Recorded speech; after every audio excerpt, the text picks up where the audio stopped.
Tres cosas que la gente debe tener claro en el plano histórico. El proyecto Manhattan, el proyecto de investigación y desarrollo que se llevó a cabo en el marco de la Segunda Guerra Mundial, primero bajo el temor de que los nazis, que habían ocupado más de la mitad de Europa desde 1939 hasta 1942,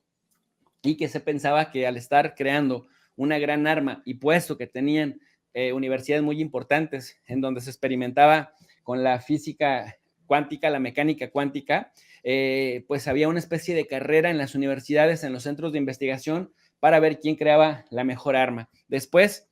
la dirección, ¿no? La dirección de este proyecto, el proyecto Manhattan, que lo dirige el mayor general Leslie Groves, del Cuerpo de Ingenieros del Ejército de Estados Unidos,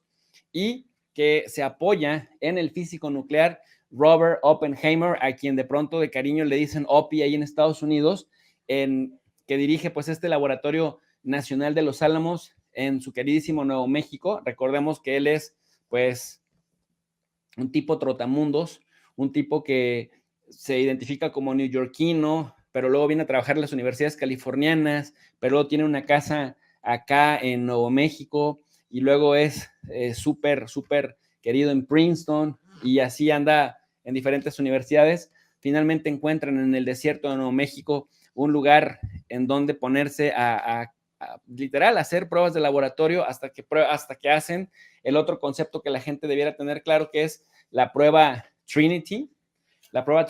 que es, digamos, cómo le ponen finalmente a esta primera detonación mundial. Y entonces la trama de la película gira en torno a esto. Y Roberto, si partimos de las tres imágenes que dice el teórico Kenneth Walsh de las relaciones internacionales, se hablan de tres imágenes, ¿no? De la imagen individual, de la imagen estatal y luego de la imagen de la estructura. Si nos centramos en la primera de las imágenes, es decir, en el individuo, este individuo que dice, tengo una motivación adicional, y de ahí digamos que lo quieren blanquear, porque mi motivación es, como judío, pelear contra los nazis y aprovechar de que los nazis meten ese elemento. Le dicen a la mecánica cuántica la ciencia de los judíos, porque casi todos los científicos que participan, pues son judíos. Y dice, pues Hitler tendrá ciertas motivaciones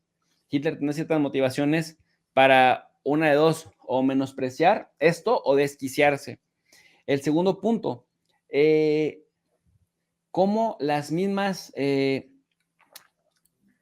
conexiones ya en el momento con el comunismo con el que los Estados Unidos van a estar lidiando o van a estar de alguna manera coexistiendo mientras derrotan a los nazis, y que entonces el comunismo no es tan malo mientras es aliado para pelear contra los nazis, pero después que aplastan a los nazis, luego el comunismo se vuelve tan terrible que es utilizado como excusa para que todo aquel que tuviera conexiones con el comunismo o mínimas conexiones, como el caso de Oppenheimer, en algún momento de su vida le sirve a los macartistas. El macartismo, recordarle a la gente que es esta corriente de pensamiento que veía como espía o como enemigo de los Estados Unidos a todo aquel que no condenara tajantemente el comunismo, e incluso a aquellos que fueran mínimamente acusados de tener vínculos con el comunismo, pues eran desterrados de la política, de la academia, de todo lo que tuviera que ver con cuestiones gubernamentales, y que lo vemos que lo plasman en la película. Entonces, el tema del avance científico y las conexiones que tenía él para avanzar el proyecto científicamente. En segundo punto, cómo el macartismo de la época también termina por obstruir a alguien a quien no se le condena, Roberto, y esto es bien interesante, y tú como filósofo además lo tienes más claro que yo,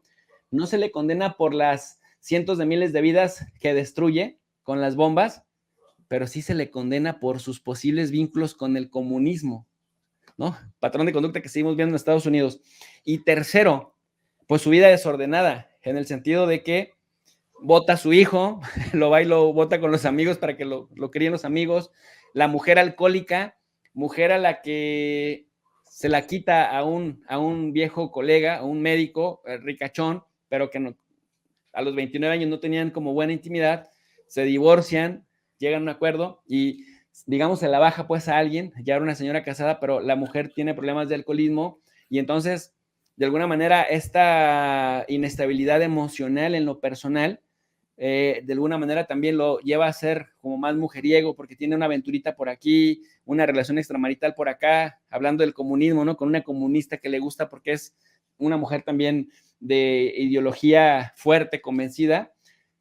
pero desordenado, todo el entorno. Entonces, la pregunta es, ¿el excentricismo de los científicos o de los filósofos, no te creas, de los humanistas, se traduce justamente en un desorden en el ámbito personal? No sé, no sé, pero ¿crees que lo logran plantear correctamente en la película? Es que no es necesario, pero primero tendríamos que partir que sabiduría, y por eso es que escogí filosofía, porque yo trataba de ir hacia allá, no sé si lo he logrado. Sabiduría es muy distinto a la inteligencia o a la acumulación de conocimiento o al proceso del conocimiento. Entonces, es creo que fascinante establecer esas dos diferencias, porque por un lado tenemos la capacidad de abstraer, de reflexionar, sintetizar y de construir algo, que eso sería el conocimiento. Y el conocimiento pues nos puede llevar a ser grandes descubridores sociales, psicológicos, científicos, médicos, pero eso no tiene nada que ver con la sabiduría, con el saborear, que de ahí vendría la raíz de savoir, de saber, y de latín, del sabor, de buscarle y de encontrar el sabor por la vida, que ese sería el sabio. Entonces, entre el sabio y el inteligente, pues hay mucha distancia. Muchas veces el sabio es muy inteligente y muchas veces el inteligente es sabio, pero no es lo mismo. El sabio podría entender, comprender, tener la compasión y tener la virtud de poder ser feliz con bomba atómica o sin bomba atómica, con coche último modelo o con unas chanclas.